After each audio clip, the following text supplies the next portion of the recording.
From the southeast, we've been following all day.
Since the start of the summer, the spotlight's been on Texas as far as the heat is concerned, but now we shift that spotlight a little bit west and talk about Washington and Oregon, where temperatures have been in excess of 100 degrees and heat indices like 110, 115, even air temperatures approaching that number.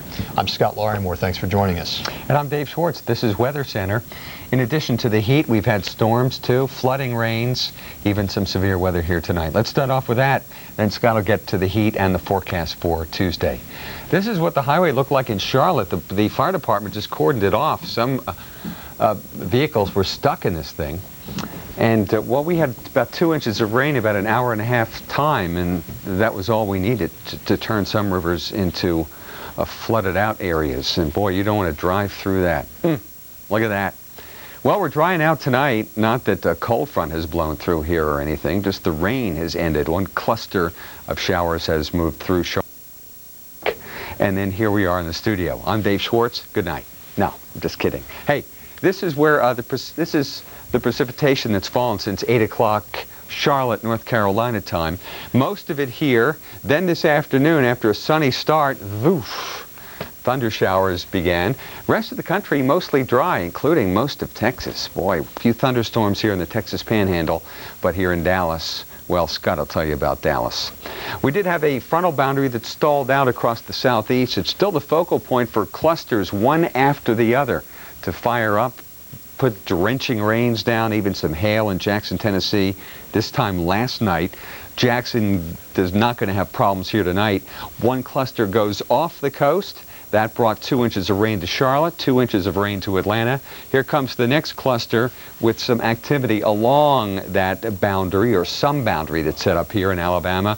So some more wet weather between now and sunrise. And then another cluster here in Texas and Oklahoma. Then as we head west, well, some moisture is hanging around here. Dew point temperatures were in the 60s all the way up to Washington State. But slim relief to the incredible heat we've had here in the west. What we need is a cold front. We're not going to get it, though. Here's one, though, heading for Maine, New Hampshire, Vermont, and New York State. Still up here in Canada, there have been some thunderstorms, some lighter rains down here into the Champlain Valley and all the way up into the presidential range. So for some spots, if not a cold front, at least some cool showers. But in other places, it was relentless sunshine. Here's Scott with that story.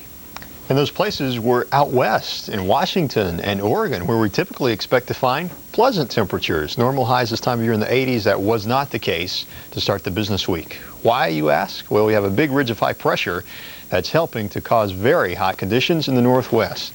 And look at how far this ridge extends, all the way up to the Canadian-U.S. border. That's not totally unusual for this time of year, but it is an unusually strong ridge, and in that it pokes up well north of the Gulf of Alaska. We do have a low, which usually represents cloudy, cool weather, but it's been kept offshore for a while, and so we really haven't had very much penetration of this maritime air mass east. So that means the thermal ridge is right, or the thermal trough stays west, and the ridge is right on top of us, and that means 100-degree readings found across Washington, Oregon, Idaho, and even western Montana. We had some record high temperatures, as you well may expect, from Arizona, Yuma, 118, from Oregon, Medford, 106, tying a record for July the 27th.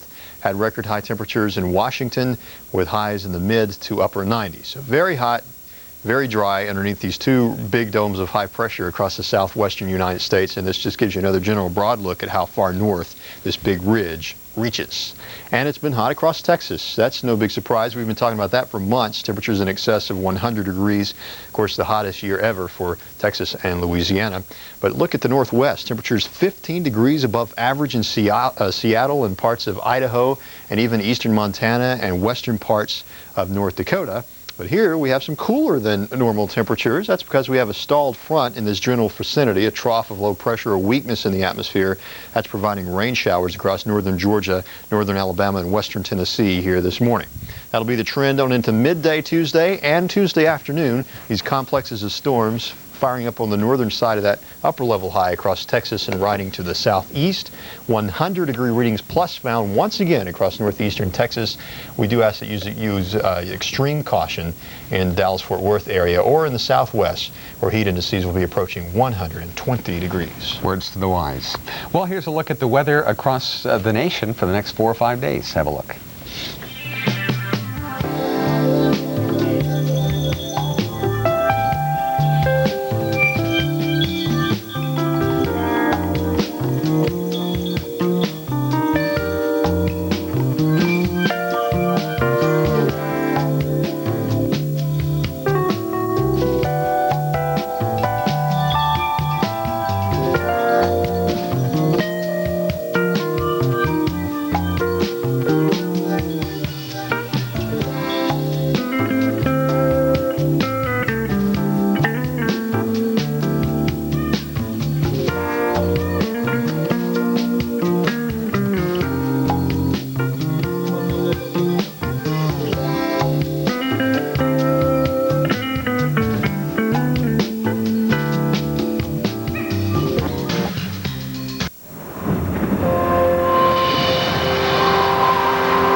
Good morning, everyone. Thanks for joining us here at the Weather Channel. I'm Marshall Cease. It's about 10 minutes to the top of the hour. That'll be 6 o'clock Eastern Daylight Time, just in time for Storm Watch, where we detail where the potential for thunderstorms is today, cover some of those flood watches that may be in effect, and we also talk about the tropics. It is time at the beginning of this for the tropical update, and we've got a couple of things to talk about. One is Tropical Depression number 1 in the Atlantic Basin.